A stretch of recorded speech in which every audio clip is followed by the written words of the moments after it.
Hi! In front of me is Motorola Edge 30 Pro, and today I would like to show you how you can select and delete multiple photos at once.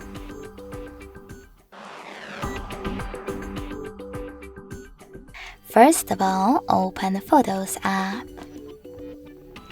Now you can hold one of your photos right away and tap on those type of dots at the top right corners to select multiple ones. When you finished, click on Delete at the bottom and choose Got It in the pop-up. Then tap on Move to Trash. If you want to, you can always select one of your folders instead. Hold photo in the folder and click on the same icon at the top right corner. This time though, tap on Bin at the top and confirm your choice in the pop-up.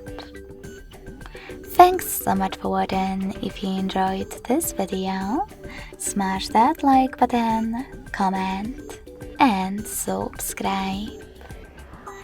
Bye!